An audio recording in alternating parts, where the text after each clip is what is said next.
अस्सलाम वालेकुम दोस्तों, welcome to read study learn. Microsoft Excel 2013 advance level 1 tutorials के एक नए ट्यूटोरियल में आपको दोबारा खुशामदीद करता हूं। आज के इस ट्यूटोरियल के अंदर हम लोग डिस्कशन करेंगे sorting manipulating data and name ranges के ऊपर।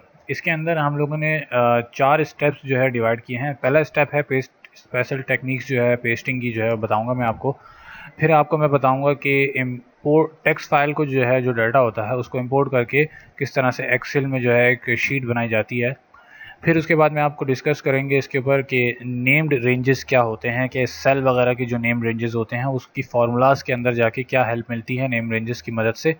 और एंड में जो है फिर मैं आपको बताऊंगा सब टोटलिंग किस तरह से की जाती है हमारे डाटा के ऊपर। तो सबसे पहले चलते हैं पेस्ट स्पेशल टेक्निक्स के ऊपर। जो है मैं आपको बताता हूँ कि क्या क्या स्पेशल टेक्निक्स जो हैं पेस्ट के अंदर इस्तेमाल की जा सकती हैं।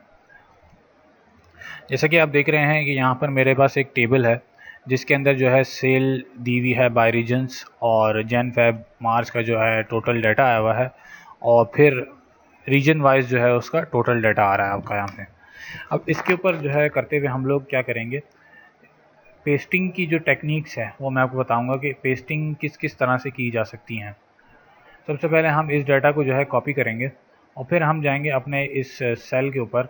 यहाँ पर जो आप ये देख रहे हैं पेस्ट का जो पूरा का पूरा सेल है, इसके अंदर हम जाएंगे और यहाँ पर पेस्ट के इस ऑप्शन में जाएंगे।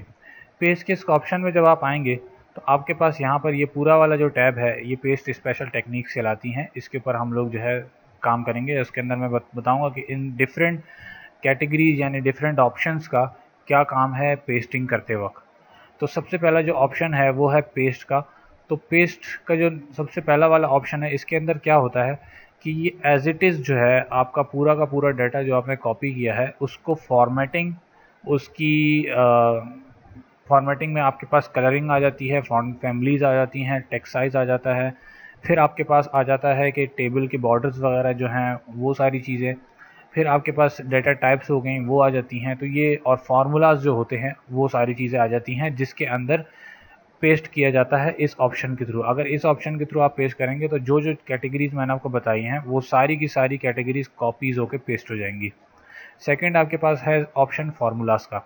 इसके अंदर क्या होता है कि ये सिंपल जो है आपका टेक्स्ट कॉपी करता है और फार्मूला जो अप्लाइड हुआ हुआ होता है आपके जो आपने डाटा कॉपी किया है, अगर उसके अंदर कोई फार्मूला है तो वो फार्मूला जो है कॉपी पेस्ट हो जाएगा आपके पास।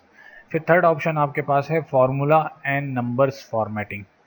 पहले वाले ऑप्शन में क्या था, सिर्फ और सिर्फ नंबर्स आ रहे थे और फार्मूला आ रहा था। अब इस ऑप्शन में क्या है कि नंबर को जो फॉर्मेटिंग अप्लाई की गई है कि यानी कि कॉमास जो आ रहे हैं ये अगर पीछे कॉमा आपने अप्लाई किए थे फॉर्मेटिंग में तो इस ऑप्शन की मदद से आपने जो पेस्ट कर रहे हैं इस फार्मूला विथ नंबर फॉर्मेटिंग को, तो इसके अंदर नंबर फॉर्मेटिंग भी पेस्ट होगी और फार्मूला भी पेस्ट होगा। फिर आ जाते हैं कीप सोर्स फॉर्मेटिंग। इसके अंदर क्या होता है कि जो आपने चीज़ एज इट इज़ कॉपी की है उसकी एज इट इज़ कॉपी आपके पास पेस्ट हो जाए, कोई चेंजेस ना हो उसके अंदर, पूरी की पूरी फॉर्मेटिंग सोर्स जो है वो पेस्ट हो जाएगी आपके पास। फिर आपके पास ऑप्शन आ जाता है बॉर्डर्स का। बॉर्डर्स के अंदर क्या होता है कि इसमें पूरी की पूरी फॉर्मेटिंग आपके पास कॉपी हो जाती है, सिवाय आपके बॉर्डर्स जो होते हैं उनको रिमूव कर देगा ये। फिर आपके पास आ जाते हैं कीप सोर्स विथ। अच्छा, इसको समझाने के लिए मैं एक काम करूँगा, जैसे कि अभी तो ये यहाँ पर बिल्कुल ओके पेस्ट हो रहा है, यानी कि आप देख रहे होंगे कि विथ से विथ जो है ना बिल्कुल इक्वल आ रही है। अगर फ़र्ज़ करें मैं यहाँ पर जैसे ये वाला ऑप्शन था, अगर मैं इसको यहाँ पेस्ट करूँगा तो इससे क्या होगा, कीप सोर्स और पेस्ट का ऑप्शन या कोई और ऑप्शन कुछ भी सेलेक्ट करके मैं पेस्ट करूँगा तो इसमें क्या है कि ये विड्थ जो डिफ़ाइन है, इन कॉलम्स की जो विड्थ डिफ़ाइन है वो कॉपी नहीं होगी आपके पास। आप देख रहे हैं कि कॉपी नहीं हो रही, लेकिन इस विड्थ के ऑप्शन से क्या होगा कि आपके पास विड्थ जो डिफाइंड थी इन कॉलम्स की वो विड्थ भी जो है आपके पास पेस्ट हो जाएगी। फिर आ जाते हैं हम लास्ट ऑप्शन जो है कि है ट्रांसपोज। ट्रांसपोज क्या करता है आपके पास कि आपका जो कॉलम का डाटा है उसको कन्वर्ट कर देता है रोज़ में, और जो रोज़ का डाटा है यानी कि जो रोज़ आ रहे हैं आपके पास इनको कन्वर्ट कर देगा किस में, कॉलम्स में। चेक कर लेते हैं किस तरह करेगा ये, कि जैसे पेस्ट में गए और मैं ट्रांसपोज के ऊपर क्लिक करता हूँ तो अब देखें इसने क्या किया कि ये जो नॉर्थ का डाटा है आप देख रहे होंगे, नॉर्थ का डाटा अब वो किस फॉर्मेट में आ रहा है कि 2500 यहाँ आ रहा है 1522 यहाँ आ रहा है, 4522 यहाँ आ रहा है और 8544 नीचे आ रहा है। तो ये आपने देखा कि इसने इसको कन्वर्ट कर दिया ट्रांसपोज करके, यानी कि नॉर्थ साउथ ईस्ट वेस्ट को हेडिंग बना दी, और हेडिंग जो थी जैन फेब मार्च टोटल उसको बना दिया कॉलम्स के अंदर। और उसी तरह से इसने डाटा भी डिवाइड करके आपको यहाँ पर कितनी आसानी के साथ जो है आपको शो करा दिया कि हम डाटा को किस तरह से जो है वर्टिकल को हॉरिजॉन्टल कर सकते हैं और हॉरिजॉन्टल को वर्टिकल में कन्वर्ट कर सकते हैं आसानी के साथ। तो ये थी स्पेशल टेक्निक्स पेस्ट करने की कि हम किस तरह से जो है पेस्टिंग वगैरह कर सकते हैं। तो ये सारा जो टॉपिक था कि पेस्टिंग हम लोग किस तरह से कर सकते हैं वो हमने कवर किया। अब आ जाते हैं import text delimiting by space comma और टैब्स। अच्छा, अब इसके अंदर क्या है कि इसे फर्स्ट करें, मेरे पास एक ब्लैंक शीट आ गई है इम्पोर्टिंग टेक्स्ट फाइल की, मैंने बनाई हुई है एक। अब इसके अंदर क्या करें, इसमें मैंने कुछ भी नहीं किया है, या आप सोच रहे हो कि मैंने इसको नाम दिया है तो इसके अंदर कोई फार्मूला वार्मूला कुछ भी नहीं मैंने अप्लाई किया है। सिंपल सी एक शीट है, मैं इसको डिलीट करके दोबारा बना देता हूँ। इसको मैं यहाँ से डिलीट कर देता हूँ और एक और नई शीट बना देता हूँ यहाँ पे। अब इसके अंदर मैं इसको दोबारा से नाम दे देता हूँ और पेस्ट कर देता हूँ। ठीक है, अब ये बिल्कुल ब्लैंक शीट है आपके सामने है बिल्कुल। अब इसके अंदर मैं क्या करूँगा कि मैं जाऊँगा, एक टेक्स्ट फाइल मैं उठाता हूँ, ओपन करूँगा, ब्राउज़ करूँगा, और मेरे डेस्कटॉप पे मैंने एक फ़ाइल रखी है जिसका नाम है टेक्स्ट फाइल। अच्छा, इसको मैं ओपन करके आपको दिखा देता हूँ कि ये है किस तरह से बनी हुई। आप ये देख रहे होंगे कि किस तरह से ये बनी हुई है। कुछ भी नहीं है, ये जैसे नेम लिखा मैंने, इसके बाद मैंने एक टैब ऑर्डर जो है ना अप्लाई किया हुआ है हर जगह।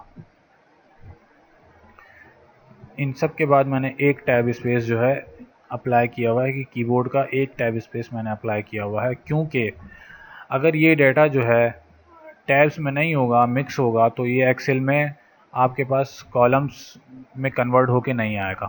दूसरी चीज़, अगर आप टैब्स इस्तेमाल नहीं कर रहे हैं तो कम से कम आपने इनके बीच में कॉमाज इस्तेमाल करने हैं। ठीक है, या तो टैब इस्तेमाल करें या कॉमाज इस्तेमाल करें और फिर इस शीट को आप सेव करें। मैं अब इस शीट को सेलेक्ट करके ओपन कर लेता हूँ। जब आप ओपन कर लेंगे तो सबसे पहले आपके पास ये विंडो डायलॉग अपेयर होगा जिसका नाम है text wizard import wizard step 1 of 3। इसके अंदर टोटल 3 स्टेप्स हैं इस डाटा को इंपोर्ट करने के लिए। सबसे पहले आपके पास दो ऑप्शंस हैं कि कैरेक्टर्स सच एज कॉमास और टैब सेपरेट ईच फील्ड, यानी कि आप जो है ये वाला ऑप्शन सेलेक्ट करेंगे तो इसकी मदद से क्या होगा, अगर आपके शीट में टैब ऑर्डर के इस्तेमाल से आपकी शीट बनी हुई है तो उस डाटा को ये टैब ऑर्डर के हिसाब से कॉलम्स में कन्वर्ट करेगा।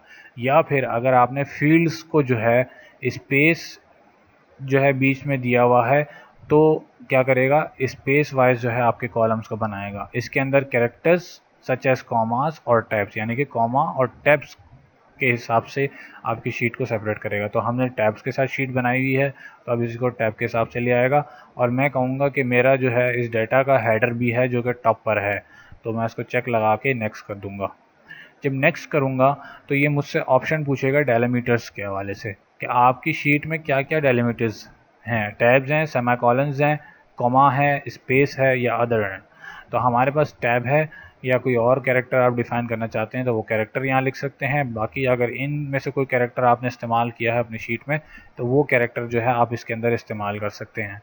फिर कुछ नहीं करना, आपने नेक्स्ट का बटन क्लिक करना है और फिर यहाँ पर क्या करेगा, ये आपसे पूछेगा कि आपके नंबर्स फॉर्मेटिंग अगर कुछ अप्लाइड है इसके अंदर तो मैं उसको अपने हिसाब से कन्वर्ट कर दूं। तो ये क्या कहेगा, general converts number value to number, converts numeric value to number, यानी कि न्यूमेरिक वैल्यू को जो है वो कन्वर्ट कर देगा किस में, नंबर के अंदर। और अगर डेट वैल्यू है तो उसको डेट में कन्वर्ट करेगा। एंड ऑल रिमेनिंग वैल्यू को जो है, जो भी रिमेनिंग वैल्यूज़ होंगी उनको ये टेक्स्ट फॉर्मेट में लेके आएगा आपके पास। तो मैं अगर जनरल सेलेक्ट कर देता हूँ तो ये सारे के सारे जो आपके पास फील्ड्स हैं ये अप्लाई करेगा खुद ब खुद इसके ऊपर। और फिर एंड में क्या करूँगा, मैं फिनिश करूँगा। और टेक्स्ट और डेट का मैंने आपको फ़र्क बता दिया कि क्या फ़र्क है, तो उस हिसाब से ये डाटा को उठाएगा। हम जनरल रखेंगे ताकि ये सारी की सारी फील्ड्स जो हैं वो कन्वर्ट हो जाएं ऑटोमेटिकली। अगर हम एक स्पेसिफिक फील्ड डिफाइन कर देंगे तो फिर हमारा डाटा जो है एक्यूरेट डिस्प्ले नहीं होगा। तो हम लोग जनरल को सेलेक्ट करके फ़िनिश कर देंगे यहाँ से। और जैसे ही फिनिश करेंगे आप देख रहे होंगे कि बिल्कुल एग्जैक्ट डाटा जो है इसने उठा के दिया है हमें कॉलम्स में डिवाइड करके। नेम की नेम में डाल दिया, ईमेल के ईमेल में आ गए, फ़ोन के फ़ोन में आ गया और एड्रेस एड्रेस के अंदर आ गए। तो ये था सिंपल तरीका कि हम किस तरह से एक डाटा यानी कि टेक्स्ट फाइल के अंदर से डाटा इंपोर्ट कर सकते हैं एक्सेल की फ़ाइल के अंदर। फिर आ जाते हैं हम नेम रेंजेस के ऊपर। नेम रेंजेस क्या हैं? तो नेम रेंजेस में सबसे पहला जो पॉइंट है कि नेम रेंजेस जो हैं, what does naming a cell range means. तो इसका मतलब ये होता है कि जैसे कि मैं यहाँ पर अब एक एक्सेल की फ़ाइल जैसे मैंने ओपन करी है, यहाँ पर आप देख रहे होंगे कि यहाँ पर इस वक्त इस सेल का नेम क्या आ रहा है, B7। ठीक है, तो हम क्या कर सकते हैं कि इस सेल के नेम को किसी नाम के साथ मुंसलिक कर सकते हैं। जैसे कि we can also change the name of specific cell to any name such as cell. क्या मतलब है इसका? कि हम जो है किसी भी सेल के नेम को किसी स्पेसिफिक नेम के साथ कन्वर्ट कर सकते हैं। मतलब फ़र्ज़ करें कि अगर मैं किसी सेल को जो है नाम देना चाह रहा हूँ कि वो उसका सेल का नाम जो है D11 के बजाय सेल का नाम आ जाए, तो ये पॉसिबल है और एक तरह से बहुत आसान तरीका भी है। जैसे कि फ़र्ज़ करें मैं अगर जो है किसी चीज़ का टोटल निकाल रहा हूँ, जैसे कि मेरे पास एक टोटल है कि मैं यूनिट प्राइस को मल्टीप्लाई कर दूँ नंबर ऑफ़ यूनिट्स के साथ, तो मैं एक्सेल के अंदर जो है फार्मूला क्या अप्लाई करता हूँ कि जैसे कि B5 मल्टीप्लाई बाय BC5। तो अगर इसकी जगह मैं ये लिखूँ कि equals to unit underscore price multiply by unit underscore और नंबर ऑफ़ यूनिट्स, तो ये ज़्यादा आसान है या सेल के नाम के साथ जो है आपको लिखना वो ज़्यादा आसान है? तो नाम से इंडिकेशन अगर किसी सेल की हो जाए तो उसको याद रखना ज़्यादा आसान होता है इंस्टेड ऑफ इस फार्मूला ये कॉलम्स के नेम को जो है इस्तेमाल करना। तो हम एक काम करेंगे, सबसे पहले मैं एक यहाँ पर छोटा सा जो है एक्सेल की शीट बना लेता हूँ ताकि आपको जो है ये चीज़ क्लियर हो जाए कि इन नेम रेंजेस का मकसद क्या। Sale of March, sale of March, sale person, number of unit sold, Imran, Hassan, नान, शाकिर और सलान। ठीक है, अब इसके अंदर हम क्या करेंगे, नंबर ऑफ़ यूनिट कितने सोल्ड हुए हैं वो लिखेंगे। बोल्ड कर दें, सेंट्रलाइज करें, इसको बोल्ड करें, सेंटर करें और इसके साइज़ को बढ़ा देते हैं। अब इनके यूनिट सोल्ड कितने करें इन्होंने, वो यूनिट्स लिखते हैं हम लोग। ठीक है, अब ये आ गए टोटल नंबर ऑफ़ यूनिट हमारे पास, यानी कि हमने कितने नंबर ऑफ़ यूनिट जो हैं वो सोल्ड किए हैं। अब इसका हम क्या करेंगे, इसके अंदर के हम जो है यहाँ पर टोटल निकालेंगे कि कितनी क्वांटिटी जो है यूनिट जो है सोल्ड हो चुके हैं, नंबर ऑफ़ यूनिट सोल्ड। तो यहाँ हम निकालेंगे total quantity sold, total quantity sold. ठीक है, अब इसको हम जो है लेफ़्ट हैंड साइड पे ले आते हैं, इसका साइज़ बढ़ा देते हैं, थोड़ा सा कम करें, 18 करें, नहीं बहुत बड़ा है, 15 कर दें और थोड़ा सा और कम कर दें और बोल्ड कर दें इसको। ठीक है, ये आ गया टोटल क्वांटिटी सोल्ड। अब हम टोटल क्वांटिटी निकाल लेते हैं, टोटल कितनी क्वांटिटी है हम इसका कैलकुलेशन कर लेते हैं और ये हमारे पास आ गई टोटल क्वांटिटी सोल्ड कि कितनी क्वांटिटी जो है हमने सोल्ड करी है। अब एक चीज़ इसमें नोट करिएगा कि अब इस सेल का नेम आपके पास क्या आ रहा है, ये जो आपके पास है कि naming cell range in worksheet, कि किस तरह से हम सेल रेंज को जो है वो नेम कर सकते हैं। तो अब हम इस्तेमाल करेंगे कि इस सेल के नेम को हम B12 की जगह क्वांटिटी सोल्ड कर दें। तो हम क्या लिखेंगे, क्वांटिटी अंडर स्कोर सोल्ड।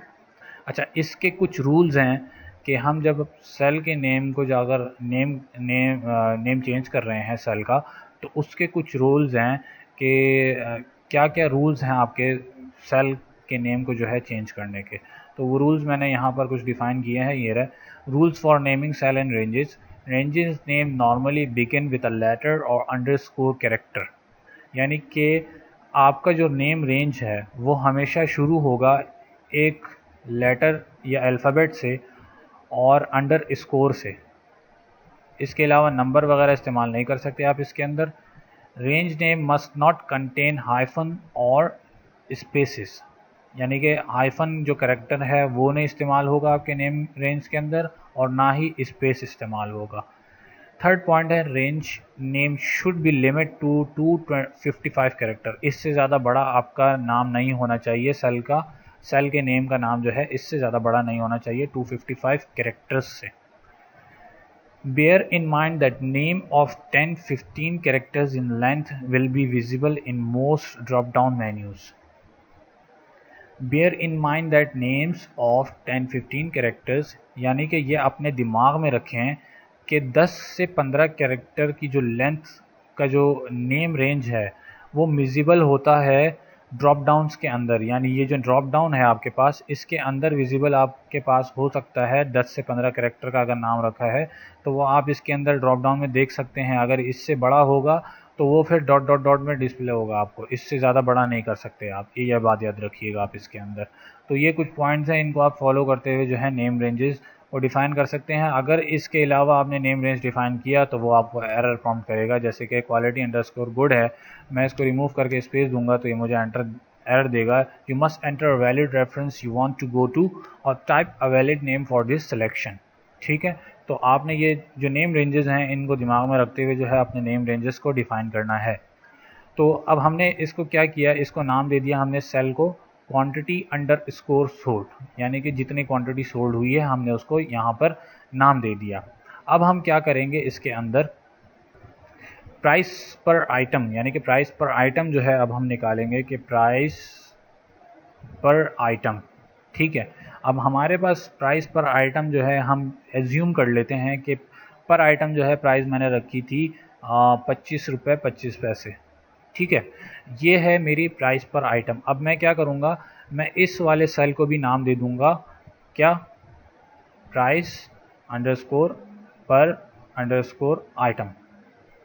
ठीक है, ये मैंने दोनों सेल को नाम दे दिया। अब आपको पता है कि आपके एक सेल का नाम है क्वांटिटी अंडरस्कोर सोल्ड और दूसरे का नाम है प्राइस अंडरस्कोर पर आइटम। अब इसमें एक चीज़ आपको नोट करने वाली ये है कि जैसे कि हमने अब देखें यहाँ पे name cell ranges in worksheet ये भी कंप्लीट कर लिया। अब हम क्या करेंगे, name ranges within formula. अब हम इस नेम रेंज को इस्तेमाल करते हुए अपने फार्मूला में अप्लाई करेंगे। अब इसके अंदर एक फ़ायदा आप नोट करिएगा कि अगर फ़र्ज़ करें मैं यहाँ पर इसका फार्मूला बना रहा हूँ, फ़र्ज़ करें मैं यहाँ एक फार्मूला बना रहा हूँ, तो मुझे नहीं पता कि इस सेल का नाम क्या है। इन दोनों का अगर अगर मैंने नेम डिफ़ाइन नहीं किया हुआ तो मुझे इन सेल के नाम नहीं पता। मैं पहले यहाँ से देखूँगा और यहाँ से देख के मैच करूँगा, या फिर यहाँ से देखकर और यहाँ से देखकर मैच करूँगा, या फिर मैं फार्मूला लिख के जाकर क्लिक करके जो है सिलेक्शन करूँगा, जो मैंने आपको पहले बताई हुई है। और दूसरी चीज़ कि आपका जो ये ड्रॉप डाउन है नेम रेंजेस का, इसके अंदर आपको पता ही नहीं होगा कि इसके अंदर ये जो डिस्प्ले हो रहे हैं आपको 3 नाम, ये डिस्प्ले नहीं होंगे आपको।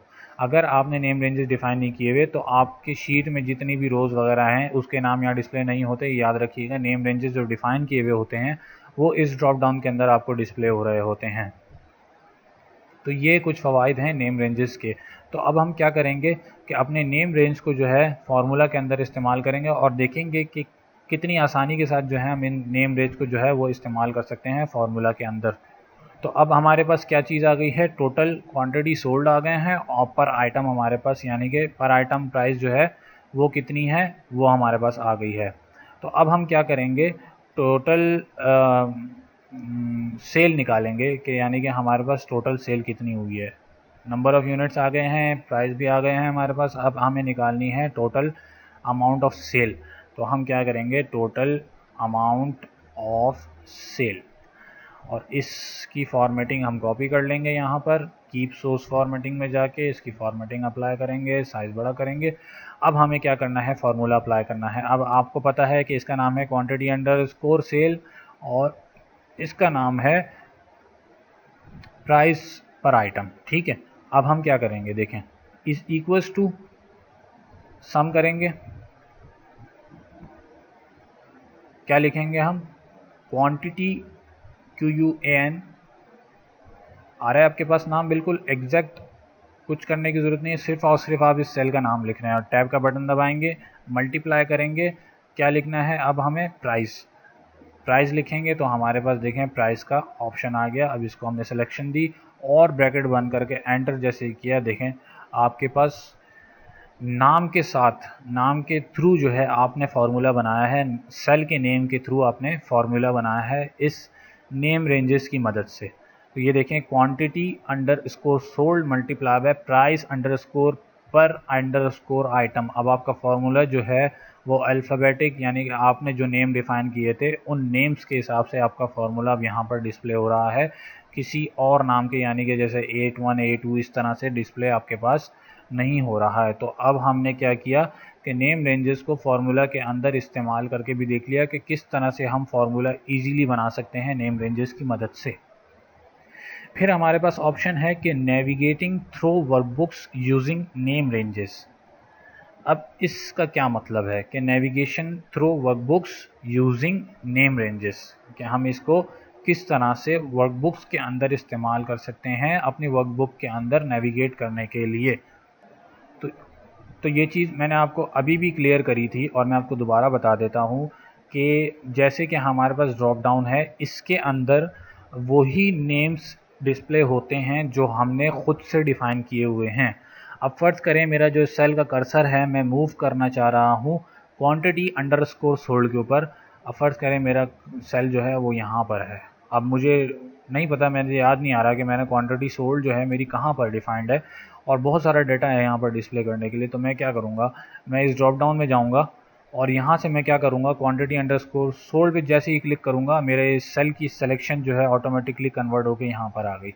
अब इसी तरह से अगर मैं प्राइस पर आइटम पे क्लिक करूँगा तो ये वहाँ चला जाएगा, और अगर क्वांटिटी अंडरस्कोर गुड पे क्लिक करूँगा तो ये वहाँ पर नेविगेट होगा। तो ये इन सिलेक्शन के थ्रू जो है आप अपने कर्सर को जो है नेविगेशन में इस्तेमाल कर सकते हैं। फिर हम आ जाते हैं, क्या करना है हमें, creating name ranges automatically based on sale values. बिल्कुल क्लियर है अल्फाज कि हमें क्या करना है, नेम रेंजेस बनाना है जो कि ऑटोमेटिकली बने, किसकी बेस पर, सेल की वैल्यू की बेस पर। अब ये किस तरह से करेंगे मैं आपको बता देता हूँ कि किस तरह से करेंगे। आपने सिंपली क्या करना है, फार्मूला में जाना है और यहाँ पर आपके पास ऑप्शन होगा डिफाइंड नेम का।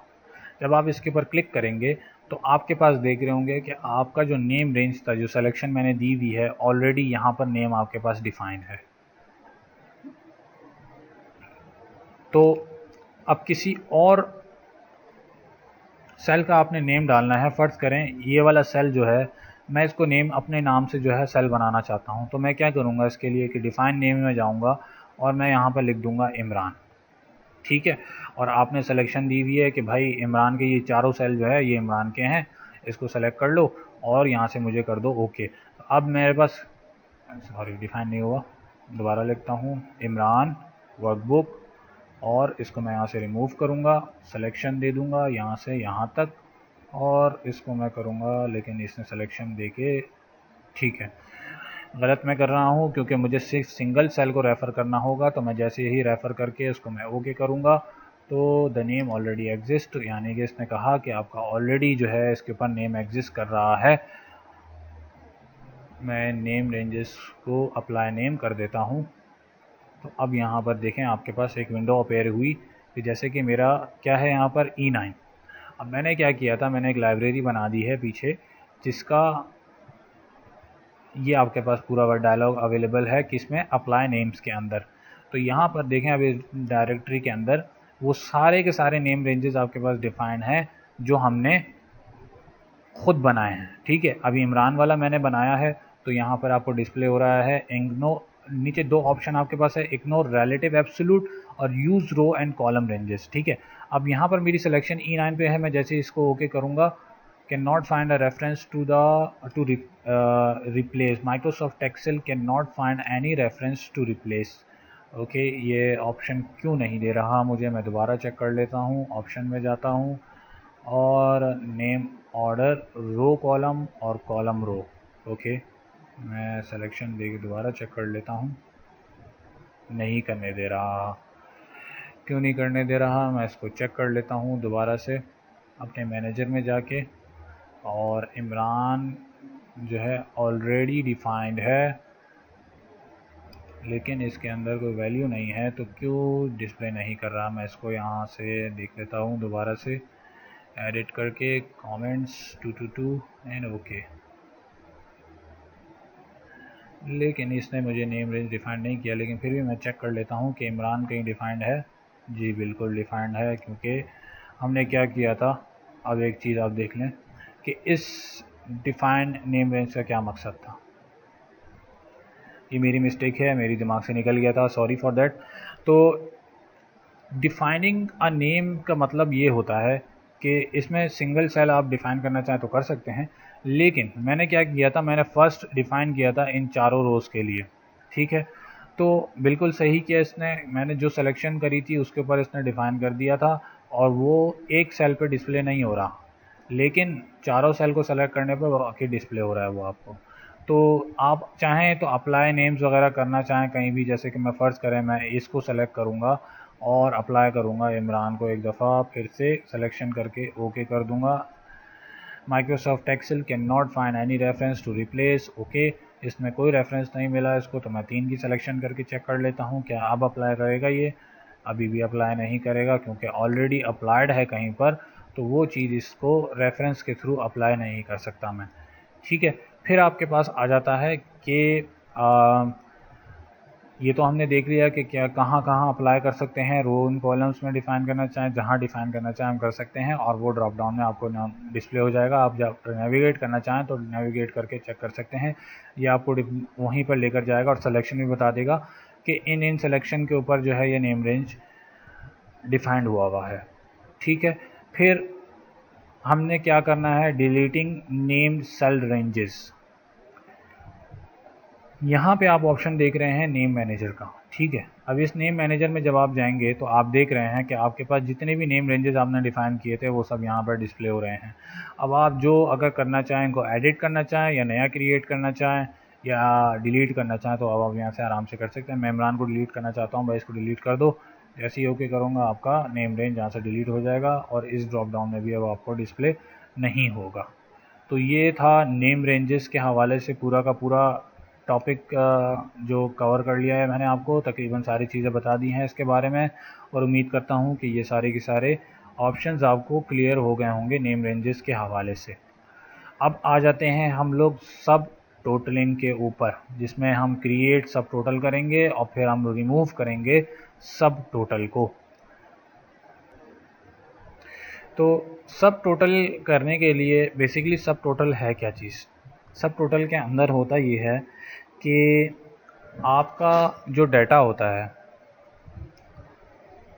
अगर आप किसी डाटा के अंदर मल्टीपल फ़र्ज़ करें कंट्रीज़ जो हैं आपके पास रोज़ के अंदर डिस्प्ले हो रही हैं, और उनका जो है ना अलग अलग टोटल्स है टैब वाइज, तो अब हमें क्या करना है, हमें जो है ऑर्डर मिला है कि हम हर कंट्री जितनी भी अगर एंट्रीज़ हैं, फ़र्ज़ करें एक कंट्री की 4 एंट्रीज़ हैं, और वो जो है डिस्प्ले हो रहा है डिफरेंट ऑर्डर्स के अंदर। मैं आपको एक शीट दिखा देता हूँ जो मेरे पास अवेलेबल है इस वक्त।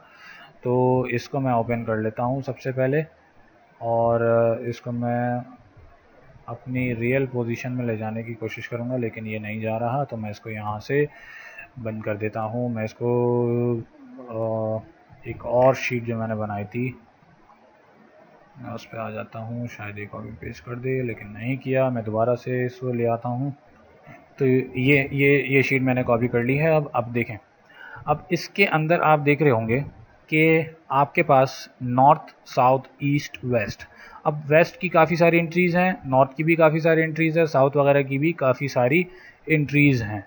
तो अब मुझे क्या करना है कि मैं चाहता हूँ कि नॉर्थ का टोटल पहले आए, सही है, फिर साउथ आ जाए, साउथ के नीचे पूरा साउथ की जो है एंट्रीज़ आ जाएँ, और फिर इसके नीचे जो है उसका सब टोटल आ जाए।